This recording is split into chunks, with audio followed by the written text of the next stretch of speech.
All right. Welcome back. This is my video message, my blog, video log, vlog, whatever you want to call it, to my friend Lilla, a friend of mine who lives around the world while I'm lying and lonely. And I live here in Oklahoma, and I'm sure you can tell by my accent that I am, in fact, an Okie, and have lived here the majority of my life. Anyway, it's Monday. We're back to the working week. It's Monday evening of October the 17th? 18th? I think, no, today's the 18th. October the 18th, 2021. And this is my video message from our friend Layla. Like I said, a friend of mine who lives around the world while I'm lying and lonely. In today's video message, Layla, if you're watching this, is I just got through rewatching for the millionth time Rocky Horror Picture Show, and I never get tired of that movie ever. It's one of my favorite movies. It's one of my favorite musicals, and I think it's a textbook example of how to adapt a stage play into a film. I think the direction in that movie is masterful, and the acting on everyone's part is just phenomenal, especially Tim Curry playing Dr. Frankenfurter, who's just, fantastic. Tim Curry is just an amazing actor anyway, but and he brings that level of creativity and intelligence, empathy and emotion to his portrayal as a character. He knows perfectly how to play it, and he had played that character on stage in the original Rocky Horror incarnation off Broadway, and so he had perfected it, having been there from the very first run in theater. So when they turned it into a film, he definitely knew how to bring it, and he did. He brought it. His portrayal that no one else could ever match that performance, which is what I would say of any Tim Curry performance. I think he's just one of those actors that is in a class by himself. He's just one of those, like, the greatest, I think. And he's done such excellent movies. He definitely knows how to pick roles. He chooses like the best projects and brings a lot of life and creativity and energy to them.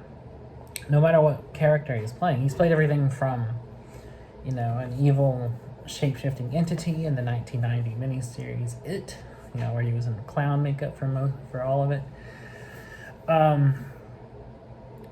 To an explorer, like leading a jungle expedition in Congo.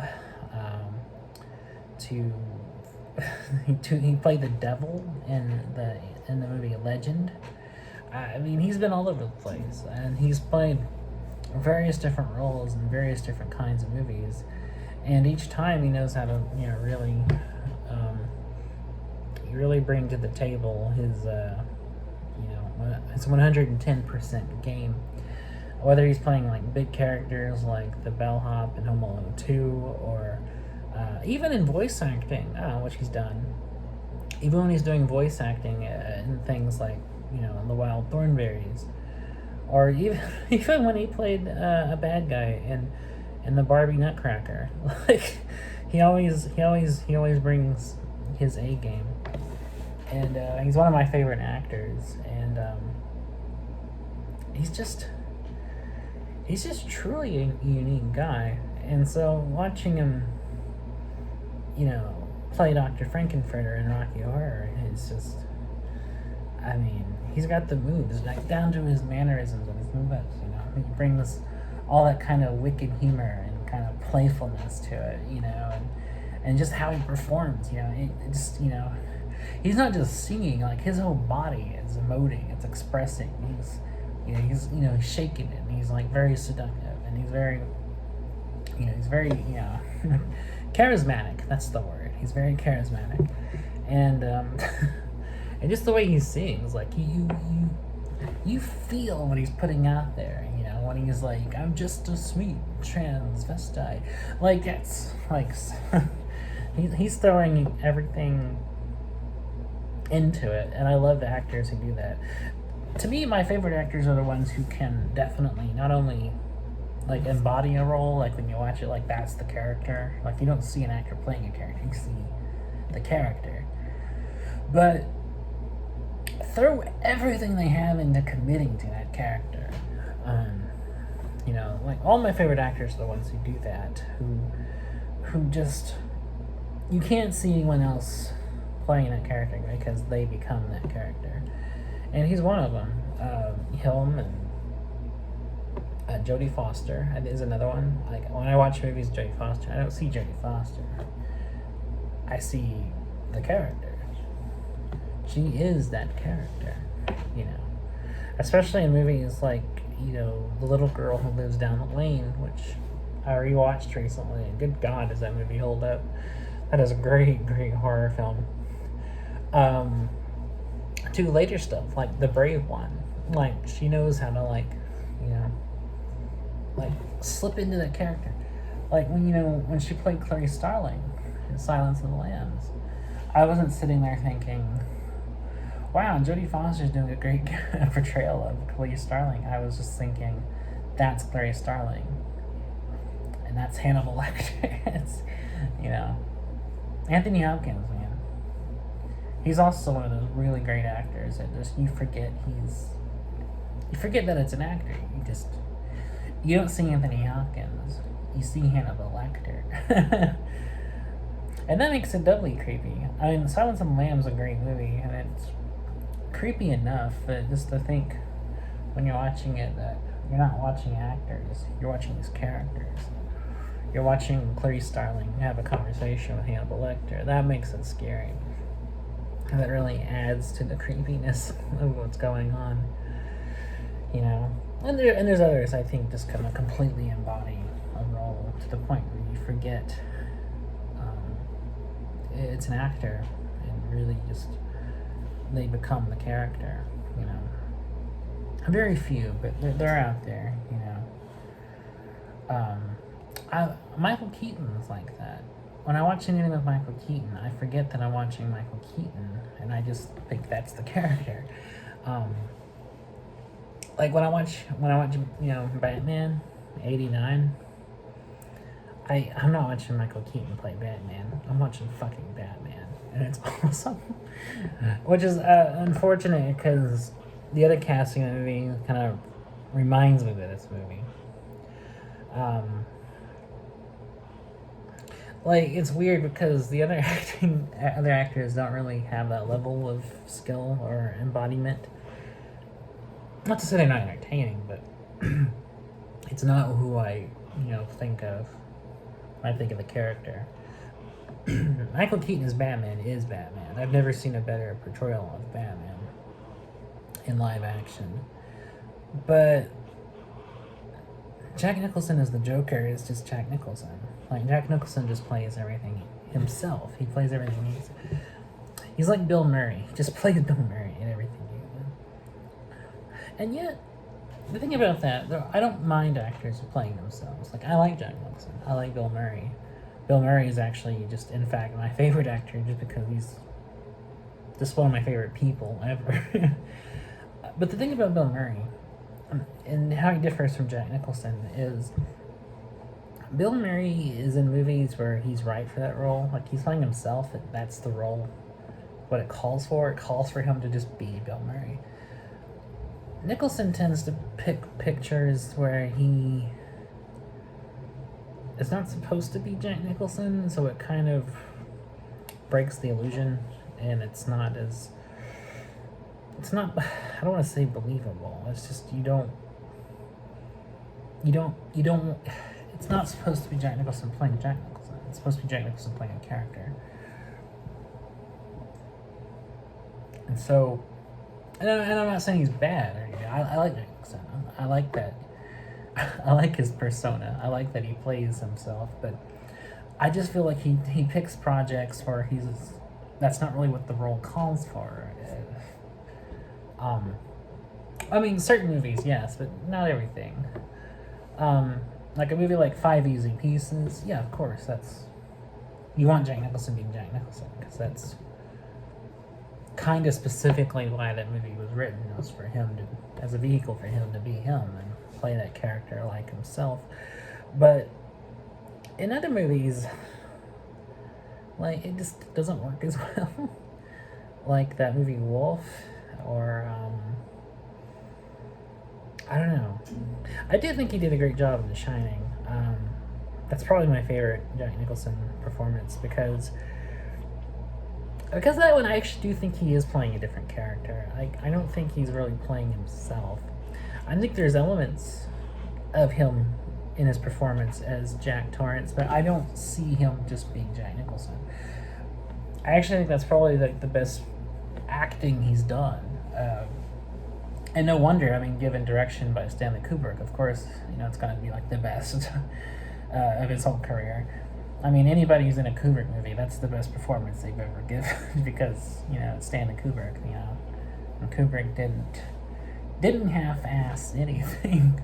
Kubrick whole-assed everything he did.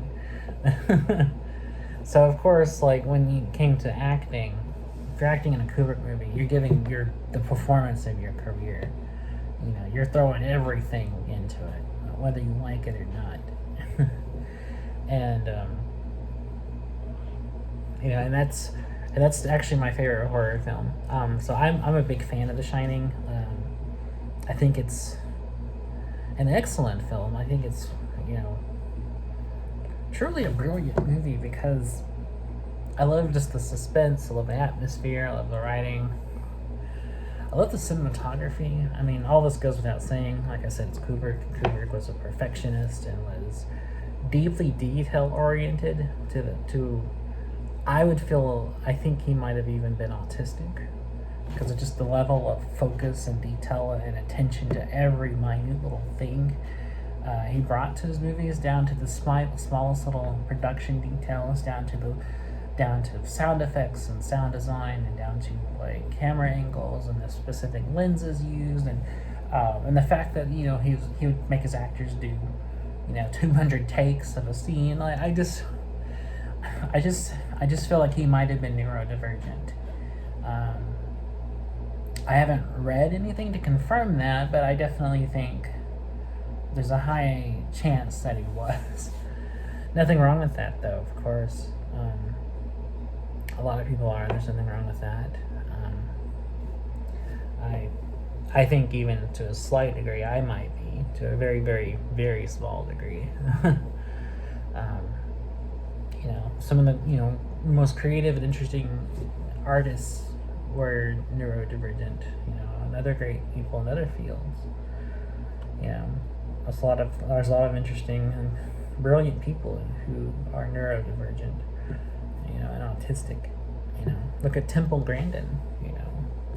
I love her stuff. I love reading her writing, and she has a lot of interesting views, and it gives a different perspective when you read her books because she's explaining how she sees everything, and I think it's very interesting. But getting back onto the Kubrick thing, so I think The Shining is just an amazing movie.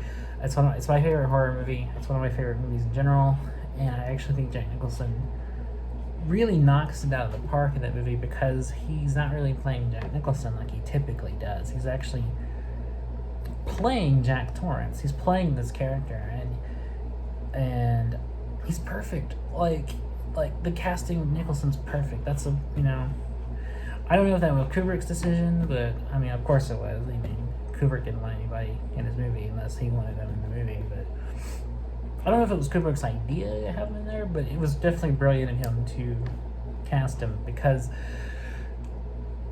just the way he plays that character, starting off just already from the gate, you sense something's off about the guy. You sense that he's kind of on the edge. you get that kind of ominous, creepy feeling from the get-go, but it only gets worse, and then as the movie goes, you get deeper and deeper and deeper into his madness, and the movie gets more and more and more unsettling as it goes on, and I think that's great. And that's perfect, and that's exactly what Kubrick was going for, and then it works, and just everything about that movie, just just from the production design to just the sound design to the music. Good God, the music's some of the creepiest soundtracks stuff I've ever heard in a movie. Um, I I don't often get like disturbed by music, like by any music. I mean, whether it's a soundtrack or not, but the music in that actually does really disturb me. It actually creeps me the fuck out every time I hear it.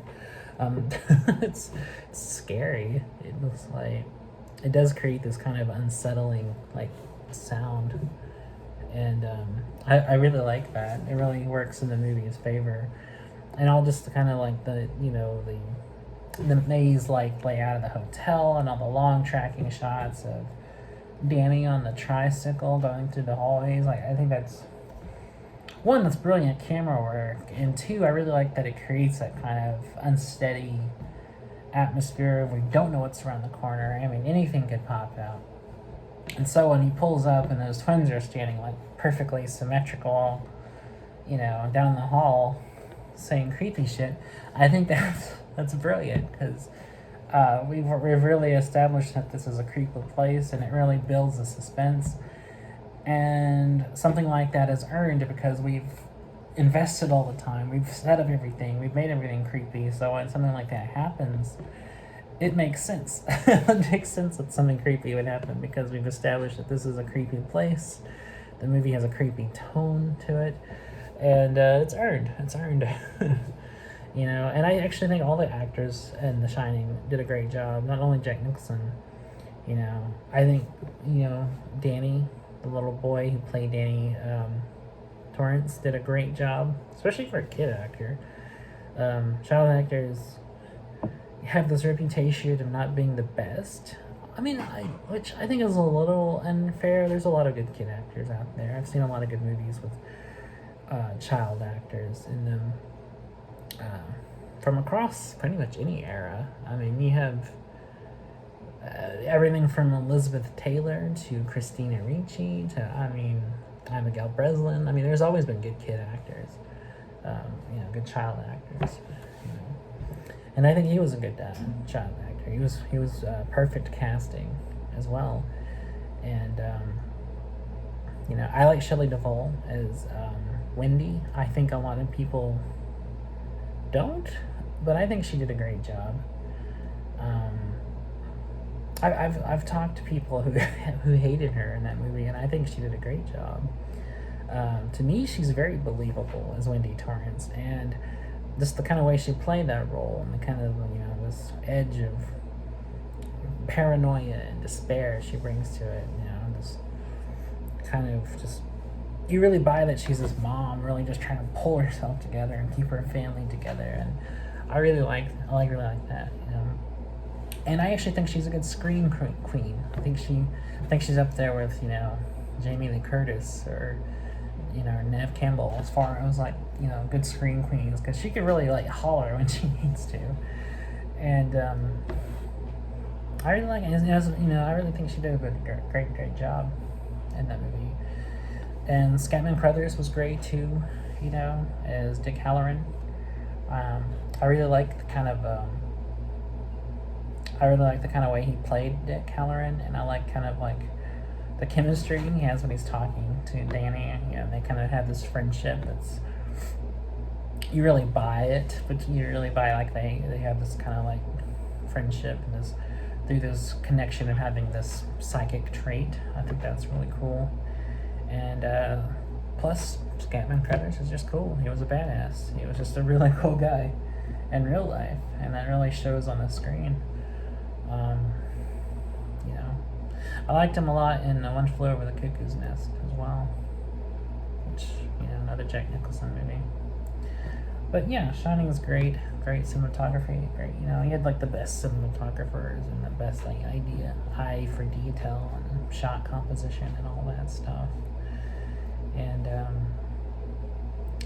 Kubrick would have been a nightmare to work with, but the results were worth it. As far as like how great the stuff was pulled off. Not that I condone his treatment of Shelley Duvall and other shit that he did.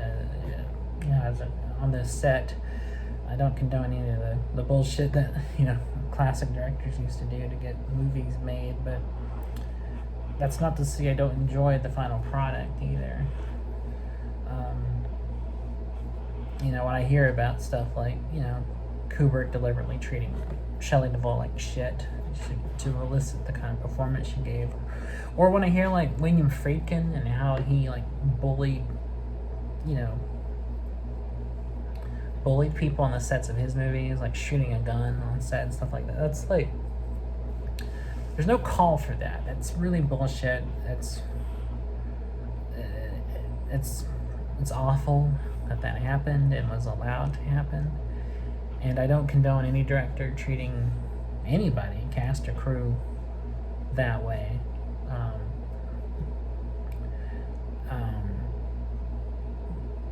I'm not excusing that. There is no excuse for that, and I don't condone it.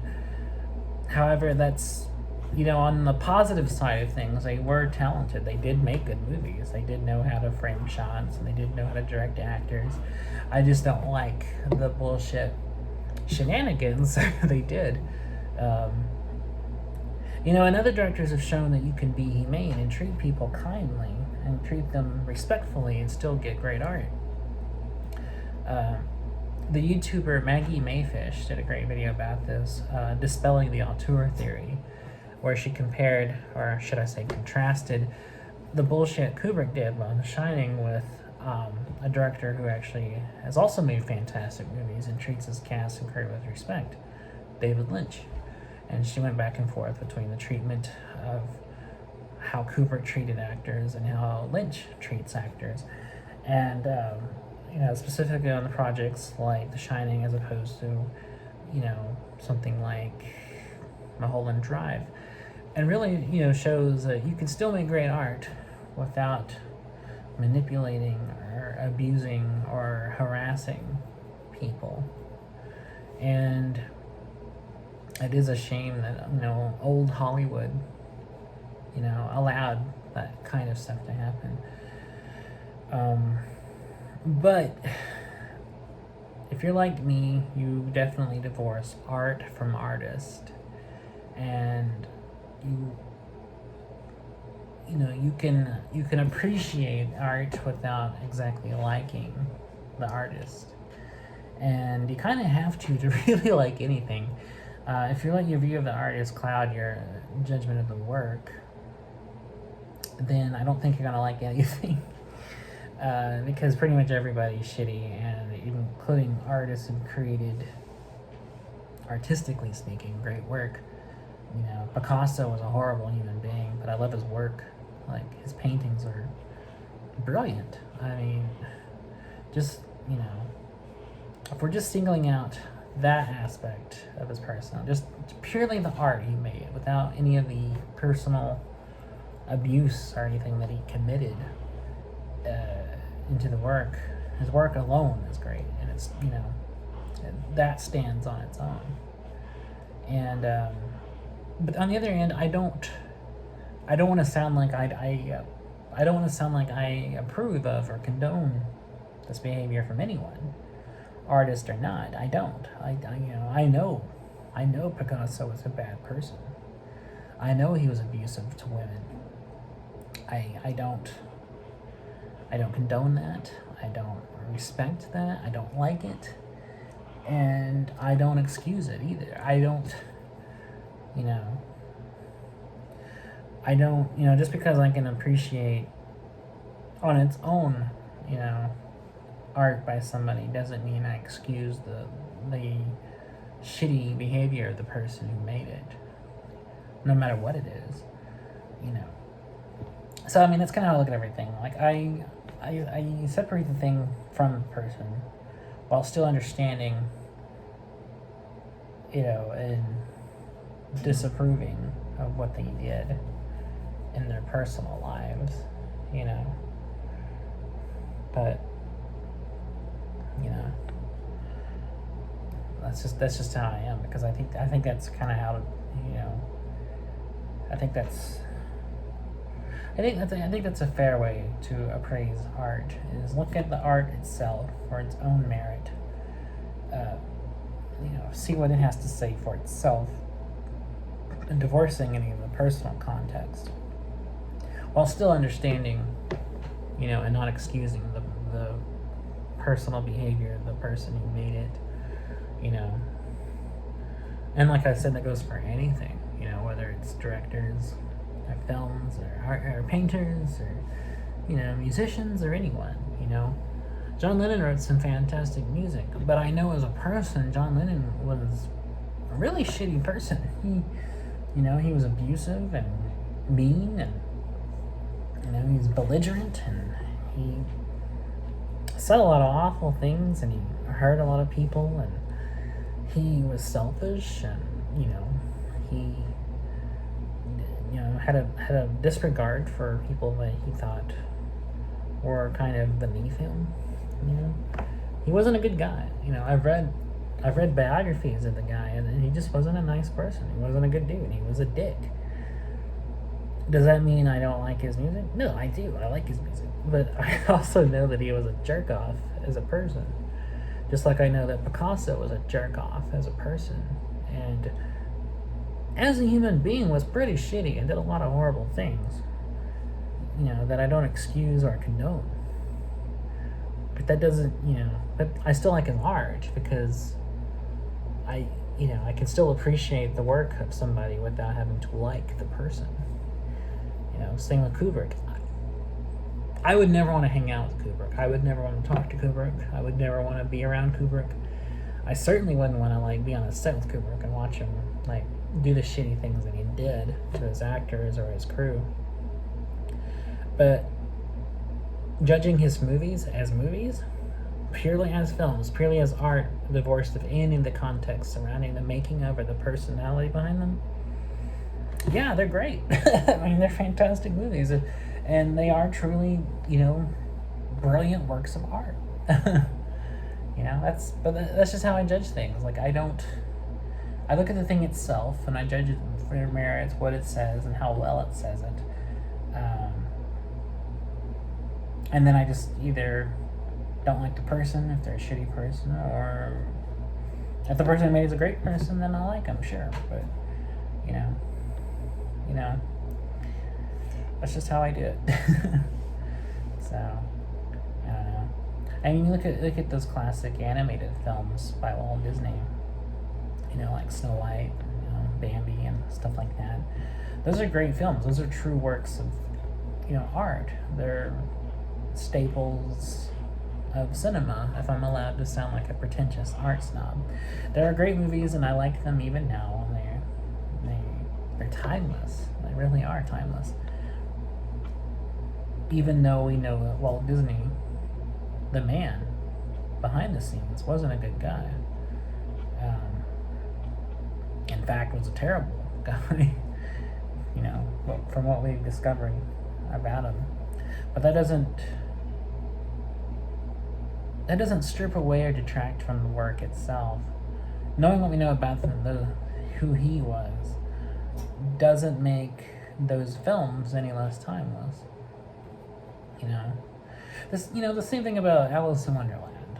You know, that's a classic story. You know, it'll live on in children's literature forever. You know, generations and generations from now, people will still be reading it. Parents will still be reading it to their kids, and kids will be reading it themselves. And there'll still be, like, weirdos like me who are deeply into, like, fantasy literature, who really love it and appreciate it. And there'll still be people who are very much into children's literature who will always appreciate it. And it will always have its place, even though we know from, you know, discovering things about Lewis Carroll that Lewis Carroll was a very sketchy dude. He was a very, very, very, very sketchy fellow, and he's creepy. He's a creepy dude, and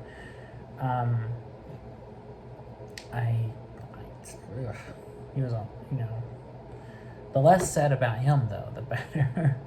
But, we can still read and enjoy Alice in Wonderland, to this day, because that story on its own, by itself, is good. It's a good story. It's a classic, and does have some really creative imagery and wordplay, and it's a nice little road trip through this surreal landscape of the strange and dreamlike,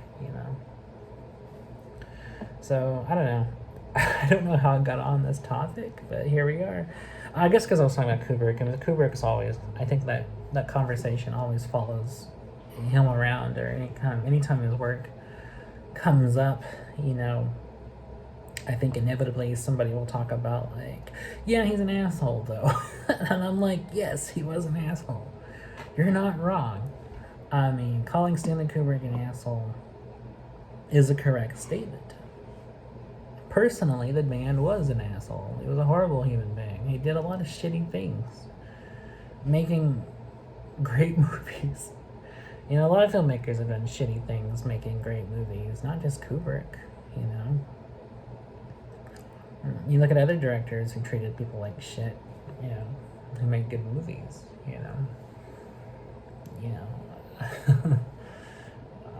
like William Friedkin, like I said. I mean, this dude made The Exorcist, French Connection, like some fantastic movies. And, the 70s, and he was an asshole. and still is, as far as I know. He's still alive, so I'm sure he's still a jerk.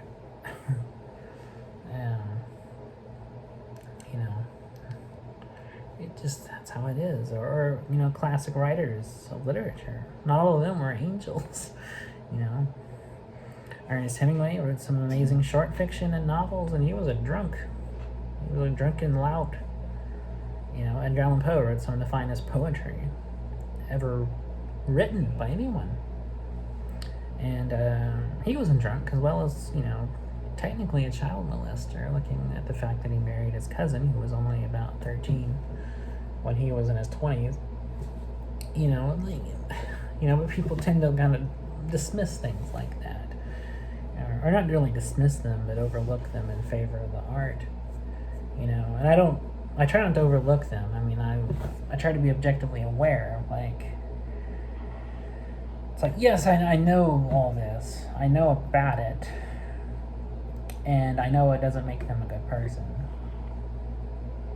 But it doesn't mean I'm not going to enjoy his writing, because as writing, it's good. Like, if we knew nothing about Edgar Allan Poe, let's just say he published one volume of poetry. Let's say out of his entire life, that was the only thing he published, was a single volume of poetry. And nothing was known about him, like, biographically. We would still read that, poetry now. We would still enjoy it, and, it would still be good. It's just, we can still find something good and still know that the person's a jerk. Still know someone's an awful human being, a piece of trash who made it. Like Edgar Allan Poe. Edgar Allan Poe, the man, was a piece of shit. Edgar Allan Poe, the writer, though, is a talented writer. For the most part. And, just on and on and on and on and on. You could, pretty much pick any example. Another example would be, I'm personally a huge fan of Harry Potter. Even though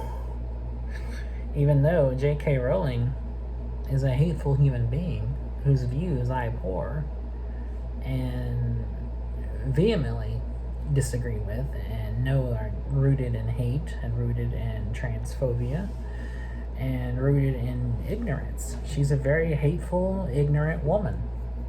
And, the stuff that, she spouts off about is disgusting. She's a disgusting person.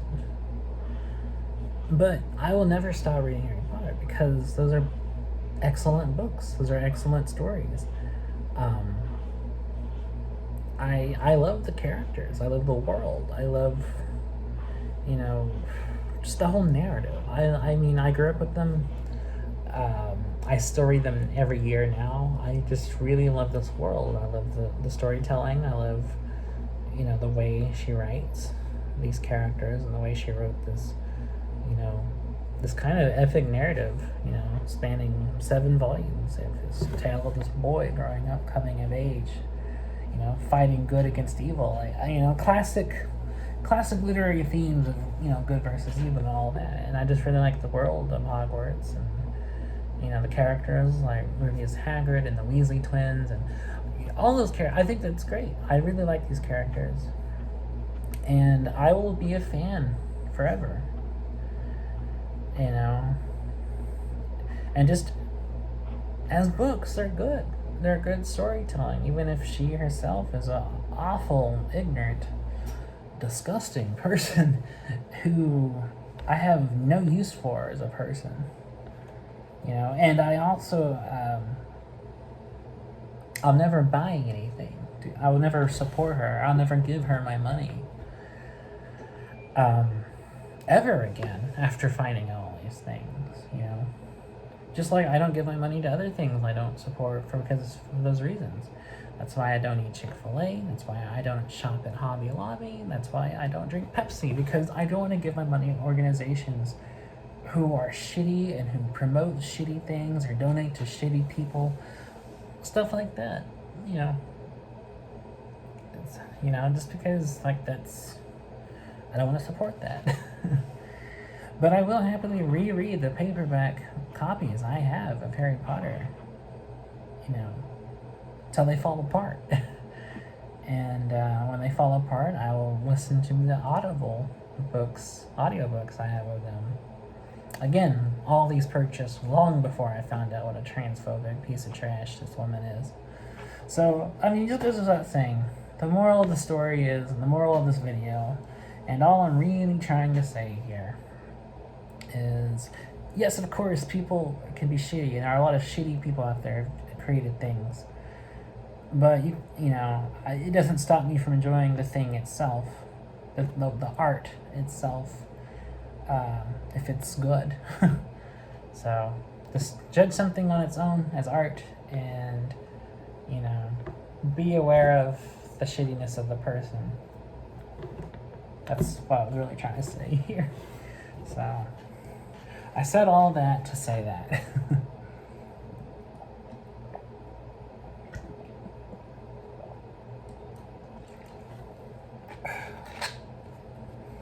And people may disagree with me, and that's fine. I'm well aware there are people who judge art with the biographical context and the personal contexts in mind, and that informs the way they see something. I know that there are a lot of people who do that, and a lot of people who do read into art that way, and that's fine. I'm not saying that's a wrong way to do it. I'm not saying it's wrong. I'm not saying that there aren't things that may, I'm not saying there aren't things that may be, from their worldview that do inform the work. I've read a lot of things that I think were informed by a worldview that I didn't like, and which made the work suck, in my opinion. An example would be something like Atlas Shrugged, and Ayn Rand was a shitty person with a shitty philosophy. And that work is very much informed by her worldview. And because of that, it sucks. Not only that, it doesn't suck, just also because of how shitty what she's saying is, but she was so focused on writing a thesis that she forgot to write a novel. And the work itself sucks because she wasn't focused on the actual technique and craft of telling a story. She was busy focusing on making sure her shitty worldview is front and center in the text itself. And that really makes your art suffer. a really bad way to write a story is to pick a concept and write a story around it, because that's not how you write a story. um, by that I mean, like, if you wanted, but like by that I mean, like, if you wanted to say something, voice your opinion on something, like an issue like abortion or something, and you decided to use art as a framework for that, then your story is gonna suck, because you're not trying to tell a good story. You're just trying to tell a story for the sole purpose of espousing your views on it. And that's why something like Atlas Shrugged sucks, and shouldn't be read by anybody, you know. But I don't, I haven't found anything that problematic in Harry Potter, to the extent that I found troubling things in Atlas Shrugged.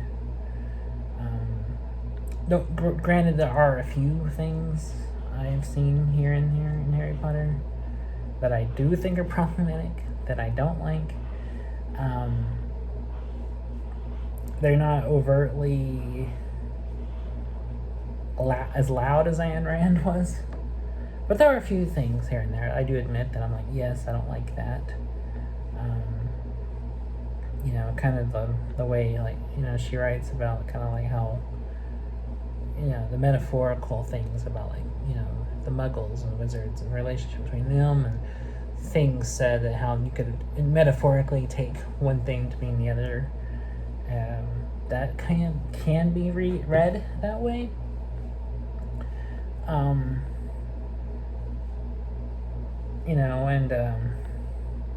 some of the views of just kind of like the whole house elf issue, and how they all think they're perfectly content being slaves, is kind of problematic. It could be kind of read a few different ways. It's like, oh God, but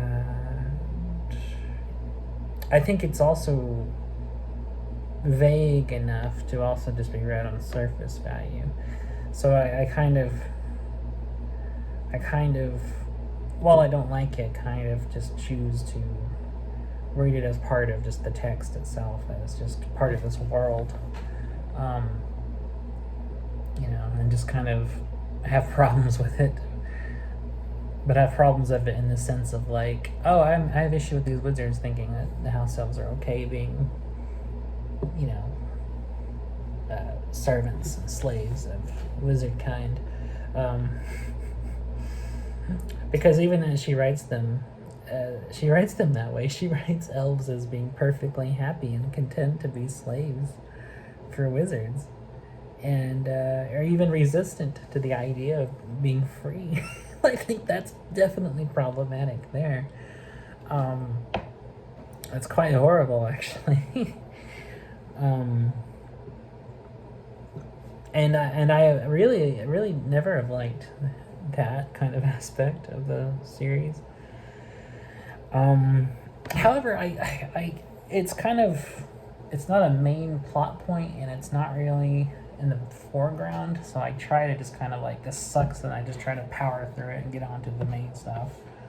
But yeah, I mean, I definitely think it is a problematic aspect of it, but I don't think Harry Potter as a whole, like the entire thing itself, I think is a problematic thing. I wouldn't say that. I don't, of all the times I've read it, I never thought the entire thing. I mean, it's not like Atlas Shrugged. It's, something really stupid or horrible, or espouses a lot of horrible views, like, Atlas Shrugged, or the writing of L. Ron Hubbard, or something like that, where the whole thing is just red flag, red flag, red flag, that would be bad. Red flags everywhere. And it's definitely not something where the whole thing is shitty or full of problematic material. Like John Grisham's novel, A Time to Kill, which I read recently, and that novel sucks.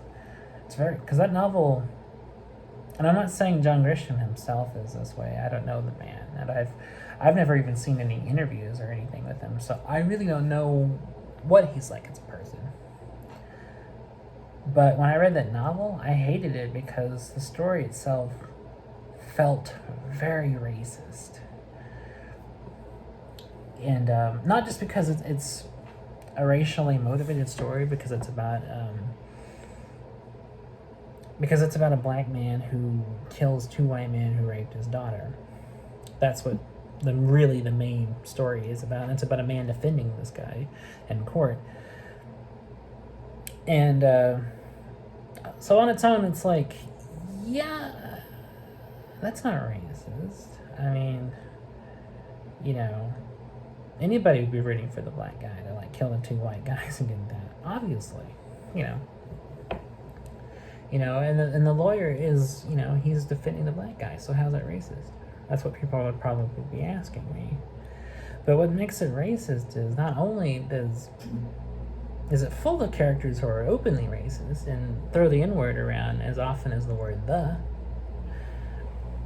but it even talks about how even the supposedly good guys have sexist or racist attitudes towards things. Like our main character who's supposed to be the good guy, supposed to be the one defending, the black guy, even he regularly tosses the N-word around. And he's the good guy. And it's like, what? And not only that, he makes a lot of casually sexist remarks, and towards a young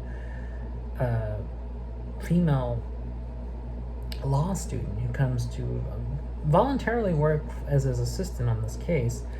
And she's written as just kind of like this doughy-eyed, innocent, like, golly shucks, like, you're so smart and strong, Mr. Lawyer Man, kind of thing.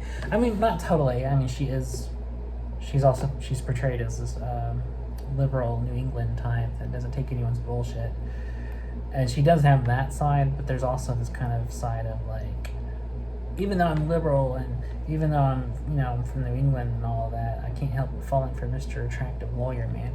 It's like, it's so wish fulfilling, that machismo fantasy that, Grisham couldn't help himself but to write this character to, I'm strong and independent, but I also want to have sex with you because you're a handsome, attractive, smart lawyer man. And it's just like, what the fuck, dude? It's like, what the fuck?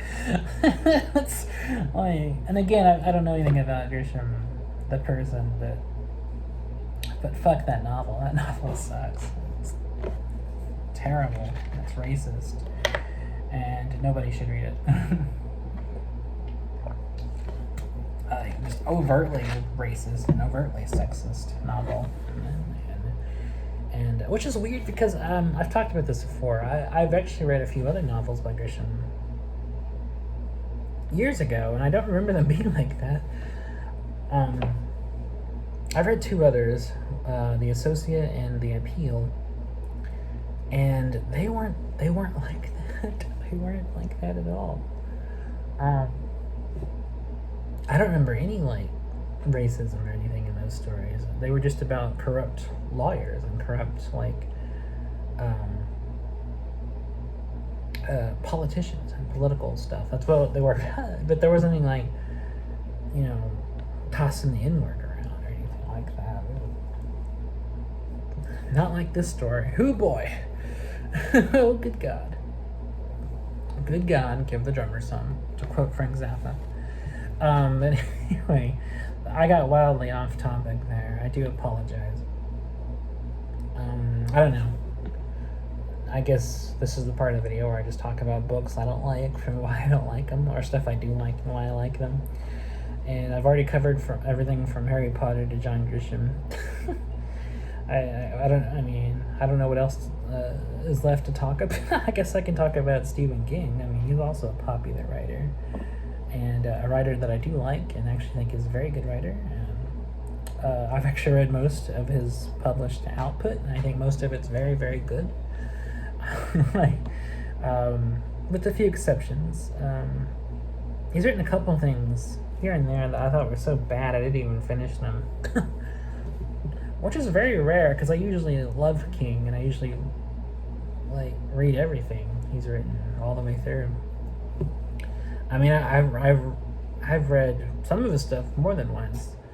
Like, I've read it like 3 times, and that's a huge novel. That novel is a serious time commitment, and you have to really put in the hours to read it because it's like 1,100 pages, and it goes on and on and on. You know, and speaking of problematic, good God. Oof. Like, don't get me wrong, I love it. It's one of my favorite novels. I think it's an excellent novel. It's a great horror novel. It's a great coming of age story. It's a great I want to say town novel. I know that's not really not a genre, but it is a novel very much about this town, very much about the history of it and the people there. And I mean, I know there's novels like that about towns and people and stuff. And there's not really. I don't know if there's a genre for it or what you would call that. Literary fiction, I guess. It's a horror novel. It's also very literary, I guess you could say. And it's excellent, and there's a lot of great stuff in it. And I love the characters, and they're all very well-rounded, and they're developed and everything. But yeah, there is one definite problematic thing about that novel, and if you know what I'm talking about, you know what I mean.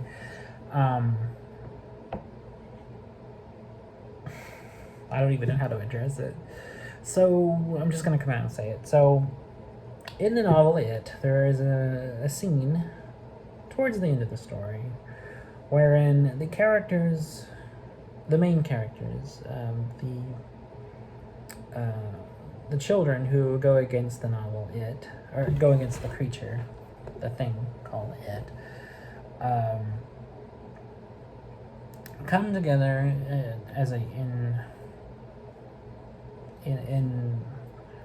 come together to basically have a rite of passage to metaphorically grow up and leave childhood behind. And they do this by Jesus, this is hard to talk about. They do this by having a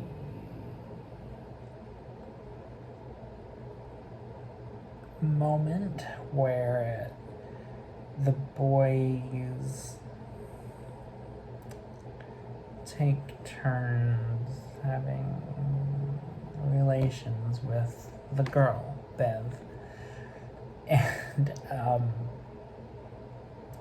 just talking about it makes me uncomfortable. But yes, there is a scene where a group of underage children have sex.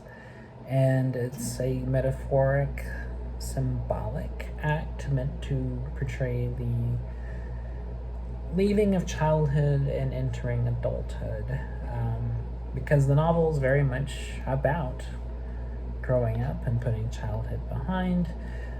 The titular "it" is really kind of a metaphor for the fears of childhood and the fears of adulthood, and it's supposed to embody like all the scary things as children were afraid of or waiting for us in the dark, that kind of thing. So, narratively, I understand that the reason why King wrote this. I from a narrative perspective, I understand it, but part of me also wonders, like, couldn't he have written something else to demonstrate this exit from childhood? I mean, couldn't another adult act be portrayed as being done by these kids as a symbolic way to leave their childhood behind them?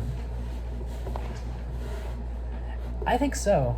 I mean, there are other adult things adults do. I mean, part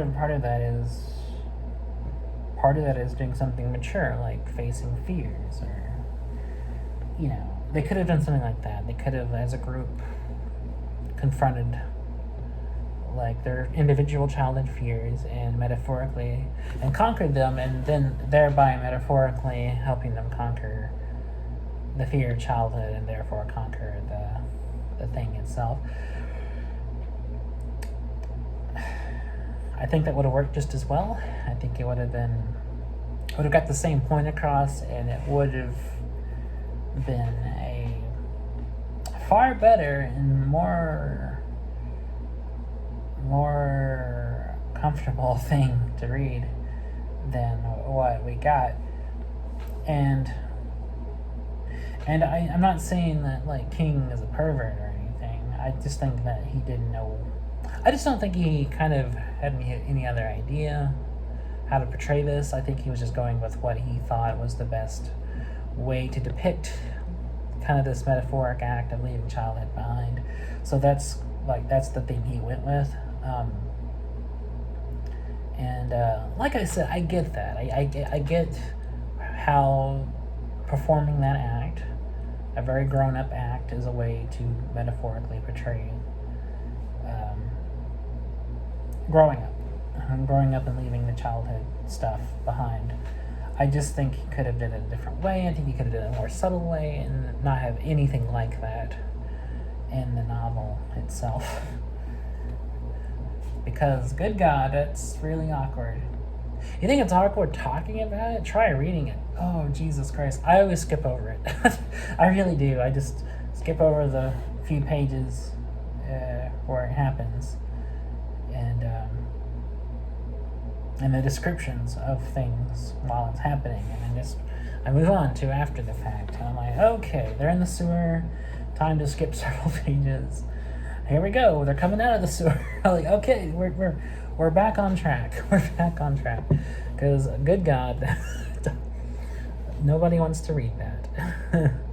Nobody wants to read it. And I haven't. I read it the first time I read the novel. I read it because I didn't know it was there. I had no idea that was coming up. So this was back when I was in high school. So I mean, but I haven't read it since. Every time I've reread the book, I just skip over it because that's awkward and it's creepy and it's deeply unpleasant to read, and even more unpleasant to talk about on a YouTube video. So anyways, moving past all that. But yeah, I mean, great novel. I think overall it's nothing wrong with it, nothing problematic. But specifically I would say that could very much would be considered, I consider it problematic. But it's not like the whole novel. It's not like the whole entire work itself is a problematic text.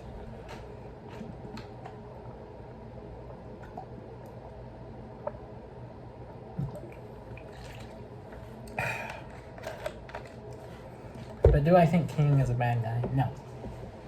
Not at all. I mean, I don't know the guy personally. I mean, we've never hung out. I never went and had a drink with him or anything. But, from all the interviews I've watched, and from any time I've heard him, speak publicly, and from any time I've ever heard him give him, watched, YouTube videos of him giving, commencement speeches, or anytime I've read, he's written a lot of, nonfiction, too, as far as, essays and forewords and afterwards and all that stuff. And if you, cumulatively read all that, you really do kind of get a pretty good sense of the guy. And from having read and seen all that, cumulatively, that's a hard word to say. I don't think he is a bad guy. I don't think he's a bad dude.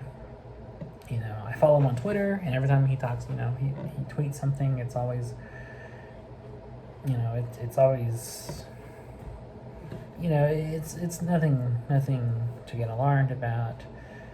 It's either something socially progressive, which is good, or it's criticizing corrupt politicians, which is also good, or a lot of times it's him just either making jokes, which are usually pretty funny, or usually just recommending a book by somebody or something. And he does have good taste in writers, and I've actually found a lot of people I enjoy reading through recommendations, or if I see a book that he's blurbed, I'm like, oh, he likes this, it must be good.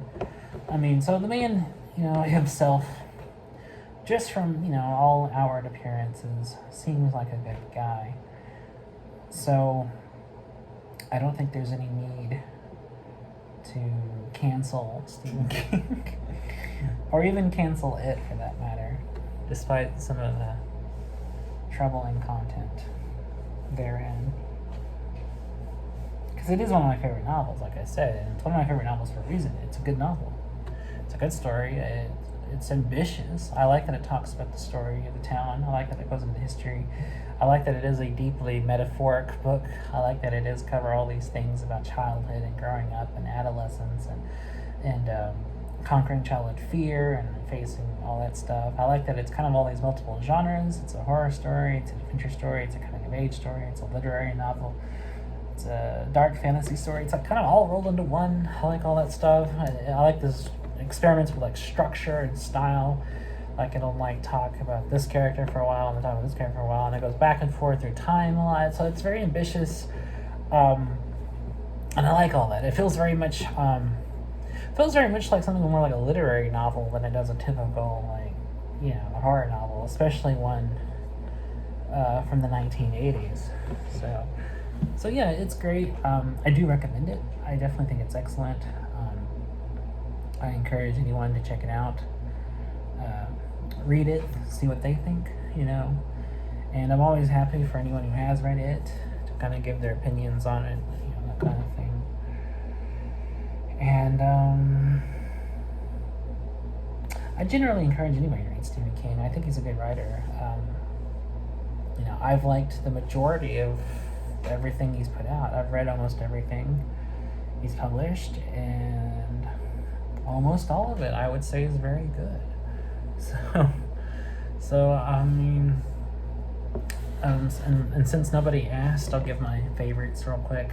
So this is just a random list of my favorite Stephen King novels in no particular order. So here we go: It, The Stand, Lisey's Story, Dolores Claiborne, The Girl Who Loved Tom Gordon. What else? Those five are for sure favorites. 11/22/63 is definitely one of my favorites. That's like in my top 10. I think it's one of the best novels he's ever written. Revival, I think, is also one of the best novels he's ever written. So that's 7 of my favorites right there. I would also put... I said The Stand already. So I would put...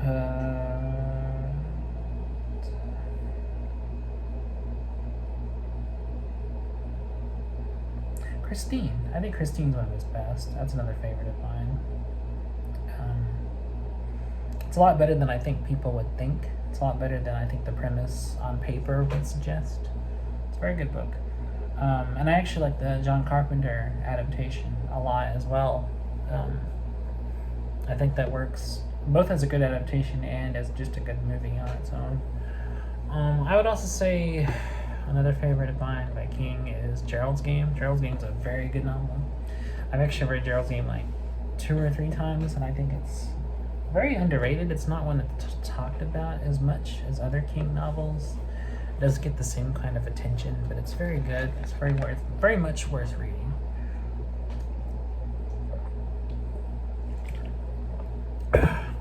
I've been talking so long, my mouth's dry.